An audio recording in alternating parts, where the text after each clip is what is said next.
hard to capture, extravagant, resurrect the track and it's militant. And I react like a convict and start killing. It's manifested. The gods work like appliances, dealing in my sacred life.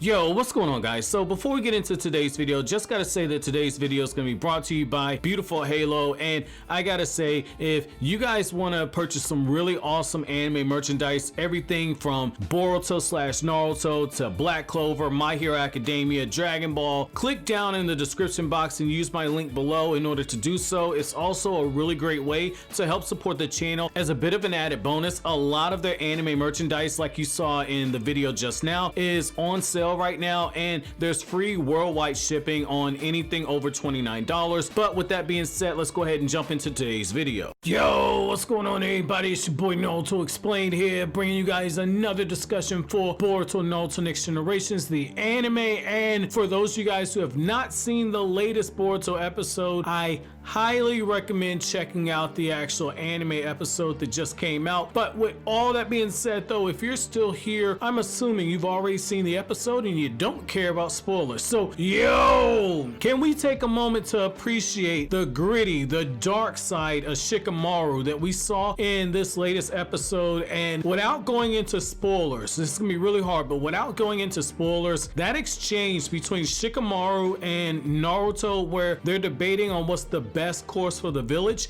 that's absolutely huge. That is absolutely huge. So when we start getting into the next arc that's going to start in the anime, which is going to be the Vessel arc, or what a lot of fans like myself like to dub the Owl arc, once we get into that arc right there, everything is going to shift tone wise. And what you saw from Shikamaru in this last episode is something that directly sets up a key moment in the arc that follows this upcoming arc that the anime is getting. And what I really like here is the fact that we're seeing what Hokage Shikamaru would do, which again is a huge plot point right there. And I like how you see the difference between Naruto, who goes from, okay, maybe we can shut things down, to Shikamaru, who's saying absolutely put the village under martial law. Let's go back to the era of the third Hokage where nobody got in and out without a thorough checking out, and we kept surveillance on every single person inside the village. What I like about this time right here is that this opens up the door for more of the political aspect. You guys have heard me talk in the past about, hey, you know, you have that scene where in the Shikamaru Shinden novel, which takes place around this time that the anime's car actuation arc is taking place, you have this moment where Shikamaru directly steps in the negotiations and says, okay, the hidden stone village, they're up no good.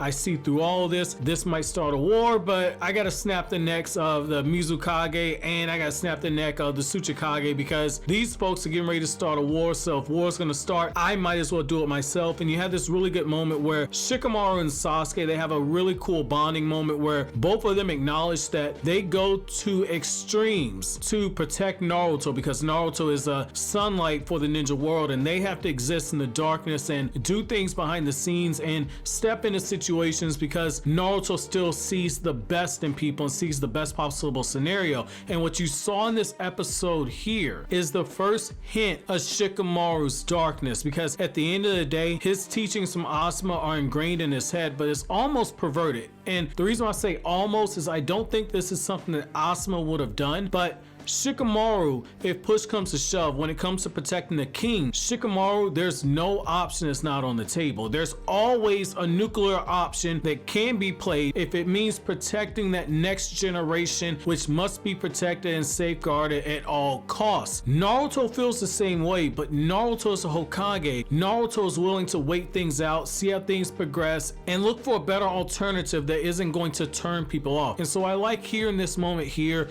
is that what you see with Shikamaru is by the time you get to certain events that happen where Shikamaru steps into a very powerful role, and Shikamaru is in a situation just like this where he has to make the choice. And this is a light spoiler. It's not going to ruin the upcoming arc for you guys, so no worries on that. But Shikamaru has a moment where he has to make that decision. Does he lock down Konoha? Does he lock down a specific portion of Konoha? Does he set up surveillance? Does he limit freedoms? And when it comes to that, Shikamaru, we already saw that. And so what I like here is that this episode set that up, but it also showed you what life in Konoha would be like if Shikamaru was a Hokage. I think that things would be a lot stricter. Naruto, by extension, is for the most part very laissez-faire. He's very, I would almost say Naruto's more libertarian than anything else. Naruto looks at it and says, okay, these are the guidelines and rules for the village. Everybody follow these, do your thing. I'm not gonna be super strict on it, and I'm not gonna superimpose my will on things. We'll just see how things kind of fix out. And then Shikamaru's more so on the hawkish conservative side, where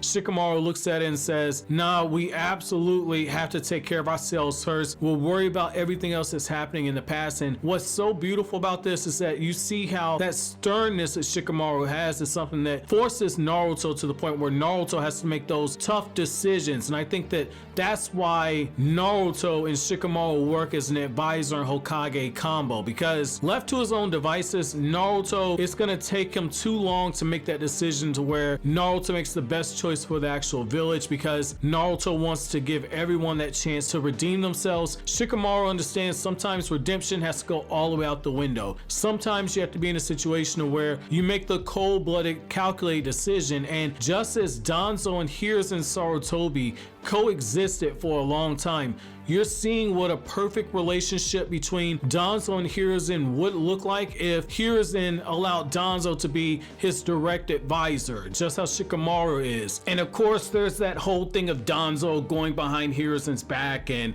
greenlighting things like the Uchiha massacre, and Danzo constantly trying to take over control from Hiruzen. There was just a really big gap in terms of communication between those two. But as you see with Naruto and Shikamaru, that communication is constantly there. There is no constant backstabbing that is taking place. There is no tug of war. There is no one-upsmanship between these two, and that's why Naruto works with Shikamaru, which brings us to the Shikamaru and Sasuke element of this relationship. The same way that you see Sasuke and Shikamaru carrying out both sides of Danzo's role, Shikamaru forming the advisory role and Sasuke being the one who handles the missions on the side. And Sasuke, when he does work with another team, Sasuke is the one that is getting the other things that are done behind the scenes. And so I thought that that was a very good balance right there, and I think it says a lot about Naruto as a character, and more importantly Naruto as a leader, because Naruto has matured enough to where he understands his worldview isn't necessarily the correct one. He's always open to learning and getting new information. He's willing to listen to the other opinions of other characters, and yet at the same time he has strong-willed individuals, with the exception of Konoha and Mujino. Both of those dudes are fodder, but everybody else, and I'm not trolling by the way, both of those dudes are fodder, but everyone else in that room, they're strongly opinionated. Kakashi, Tsunade, Shikamaru, they're strongly opinionated, and they all share a belief system. Kakashi more so on Naruto's side, but even when you look at how Kakashi handled things, Kakashi was not above